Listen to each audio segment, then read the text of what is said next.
एक दिन की बात है कि अकबर और बीरबल दोनों एक उपवन में बैठे हुए आनंद मना रहे थे। इतने में शाम हो गई। जब बीरबल घर जाने को उद्यत हुआ तो बादशाह ने उसे रोक कर कहा, बीरबल, आज कई दिनों से मैं एक बात सोच रहा था, परंतु तुमसे कहना भूल जाता था। एक हकीम दवा बनाता है, उसमें बैल के दूध की अनिवार्य आवश्यकता है। यदि तुम कहीं से उसे ला दो तो अति उत्तम होगा। पत्ता खड़का बंदा भड़का। बीरबल बादशाह अकबर की मंशा समझ गया और मन में कहा कि बादशाह इस बहाने मुझे मूर्ख बनाना चाहते हैं। बीरबल बोला, इसमें घबराने की कौन सी बात है। मैं एक सप्ताह में बैल का दूध ला दूंगा। बादशाह ने कहा, 2-4 दिन और अधिक लग जाएं तो कोई चिंता की बात नहीं है, परंतु दूध का आना बहुत लाजिमी है। बहुत अच्छा कहता हुआ बीरबल वहां से विदा हुआ। वह घर पहुंच एकांत स्थान में बैठकर बैल के दूध वाले प्रश्न का विचार करने लगा। चिंताग्रस्त बीरबल के कई घंटे का समय मिनटों के समान बीत गया। जब भोजन करने का समय हुआ तो नियमानुसार उसकी लड़की बुलाने आई। वह अपने पिता का चेहरा उतरा और विचार मग्न देखकर ठिठक गई। जब उसको खड़े कई मिनट व्यतीत हो गए और पिता का ध्यान न टूटा तो उसने उद्विग्न होकर पिता से चिंता का कारण पूछा। यद्यपि यह बीरबल की बड़ी लड़की थी और वह इसकी बुद्धिमत्ता की कई बार परीक्षा भी ले चुका था, फिर भी ऐसे गूढ़ विषय में उसे सफलता मिलेगी ऐसी आशा स्वप्न में भी न थी। इसलिए कुछ समय तक उसकी बातों को अनसुनी कर टाल मटोल करता रहा। पुत्री के पुनः पुनः अनुरोध करने पर उसे विवश होकर बादशाह का जटिल प्रश्न सुनाना पड़ा। कन्या बोली, पिताजी, यह कौन सी ऐसी कठिन बात है जिसके लिए आप ऐसे चिंतातुकुल हो रहे हैं। चलिए, भोजन का समय बीता जा रहा है। मैं उसका उत्तर 1 हफ्ते के भीतर ही बादशाह को पहुंचा दूंगी। लड़की के ऐसे उत्तर से बीरबल की चिंता घटी और साहस कर भोजन करने गया। इस प्रकार जब 2 दिन व्यतीत हो गए तो बीरबल की लड़की ने एक नई तरकीब निकाली। वह ढूंढ कर बहुतेरे पुराने वस्त्रों को घर से बाहर निकाल लाई और उनका एक गट्ठर तैयार किया। जब आधी रात का समय हुआ तो उस गट्ठर को सिर पर लाद कर नदी तट पर जा पहुंची और छियो छियो कर वस्त्र पछाड़ने लगी। बादशाह का महल ठीक नदी तट पर बना हुआ था।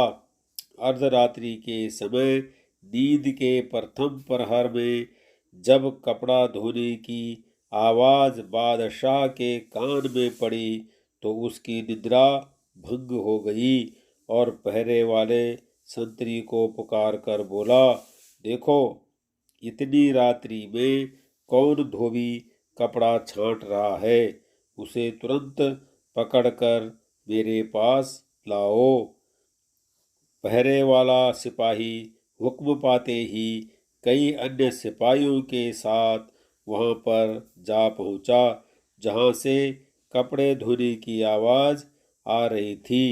वे सब बड़े हैरान और परेशान हुए, क्योंकि देखते क्या है कि एक सिर से पैर तक अति सुंदरी युवती कपड़े पछाड़ रही है। सिपाहियों ने उसे कई बार पुकार कर बादशाह का हुक्म सुनाया, परंतु वह उनकी बातें अनसुनी कर बराबर अपने काम में व्यस्त रही। आखिर एक सिपाही उसके बिल्कुल समीप पहुंचकर बोला, अरे तू कौन है जो इतनी धृष्टता कर रही है और पुकारने पर सुनती भी नहीं? चल, तुझे बादशाह ने बुलाया है। लड़की तो एन केन प्रकारेण बादशाह के पास पहुंचना ही चाहती थी, परंतु फिर भी अपना अभिप्राय छिपाकर बोली, आप लोग मुझे क्यों दुख देने पर उतारू हुए हैं?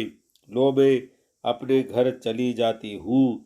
सिपाहियों ने कहा, खबरदार, तुम्हारा भला इसी में है कि सीधे हम लोगों के साथ बादशाह के पास चलो।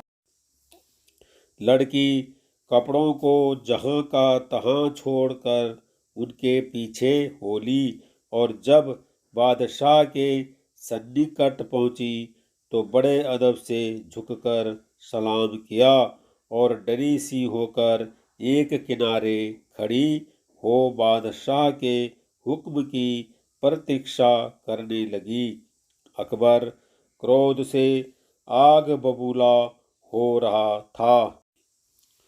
उसने अपनी लाल लाल आंखें निकाल कर पूछा, ऐ कमबख्त, तू कौन है और इस रात्रि के मध्यकाल में यहाँ कपड़े क्यों धो रही है?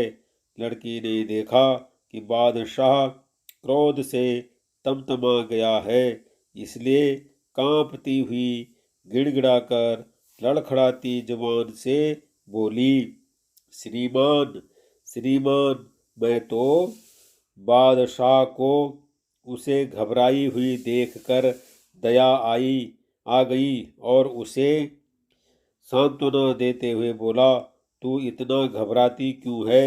यदि साफ साफ बतला देगी तो तुझे माफ़ी दी जाएगी, अन्यथा बहुत कष्ट उठाएगी। लड़की ने कहा, पृथ्वीनाथ, मुझे इस समय नितांत आवश्यकता पड़ी है, जिस कारण विवश होकर कपड़े धोने आई हूँ। बादशाह ने कहा, ऐ अभागी, ऐसी कौन सी जरूरत थी जिसके लिए तू इतनी परेशान है? लड़की ने उत्तर दिया, क्या कहूँ पृथ्वीनाथ, आज दोपहर में मेरे पिता ने एक लड़के को जन्म दिया है, सो मैं दिन भर तो और कामों में परेशान थी। इस वक्त फुर्सत पाने पर कपड़े धोने आई हूँ, क्योंकि साफ कपड़ों की आवश्यकता आन पड़ी है। लड़की के ऐसे कौतूहल पूर्ण उत्तर को सुन बादशाह बड़ा आश्चर्यचकित हुआ और उसे फटकारते हुए बोला, रे नादान छोकरी, तू क्या बकती है? क्या तेरा दिमाग खप्त तो नहीं हो गया है? भला पुरुष को भी कहीं लड़का पैदा होता है? लड़की सुअवसर देखकर विनम्रता पूर्वक बोली, पृथ्वीनाथ, जब पुरुष को लड़का नहीं हो सकता तो बैल को दूध कैसे होगा? बादशाह अकबर को अपनी पहली बात स्मरण हो आई। चकित होकर लड़की से पूछा, कहीं तुम बीरबल की लड़की तो नहीं हो?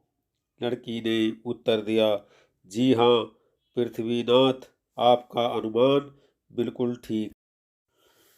बादशाह उसकी इस चतुरता से बड़ा प्रसन्न हुआ और उसको आभूषण और द्रव्य पुरस्कार में देकर बड़ी इज्जत से पालकी में बैठाकर विदा किया। लड़की ने घर पहुंचकर पिता का चरण स्पर्श कर रात की घटना का सारा वृत्तांत कह सुनाया। बीरबल अपनी बुद्धिमती कन्या से बहुत प्रसन्न हुआ और उसका पुरस्कार उसे लौटाकर बहुत आशीर्वाद दिया।